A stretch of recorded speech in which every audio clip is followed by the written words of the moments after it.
Aujourd'hui, Vanessa Paradis continue sa route artistique avec cette même discrétion qui l'a toujours caractérisée. Elle tourne dans des films d'auteur, enregistre avec parcimonie, apparaît rarement sur les plateaux télé. Cette sobriété choisie contraste avec l'époque où elle était partout. Sa vraie victoire ne se mesure pas en succès commercial mais en intégrité préservée.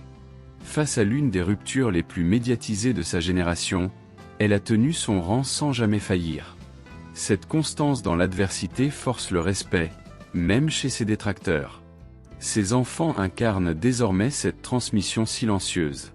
Lily Rose, et Jerry Chanel comme sa mère, portent cette beauté fragile et cette élégance naturelle qui rappellent les plus belles heures de Vanessa. Jacques grandit à l'abri des projecteurs, protégé par cette mère qui a appris à ses dépens le prix de l'exposition médiatique. À travers eux, l'amour brisé de Vanessa et Johnny trouve une forme de rédemption.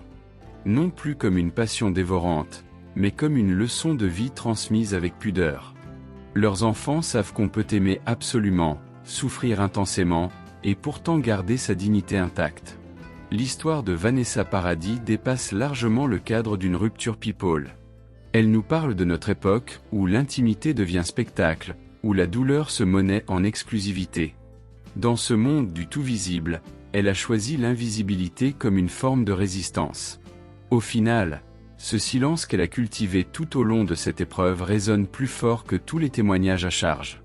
Il nous rappelle qu'on peut traverser l'humiliation et la trahison sans perdre son âme. Que certaines blessures se soignent mieux dans l'ombre que sous les projecteurs. Vanessa Paradis restera comme la femme qui a préféré se taire plutôt que de hurler. Et dans ce choix radical se dessine peut-être sa plus belle chanson, celle qu'elle n'a jamais écrite, mais que nous entendons tous quand même.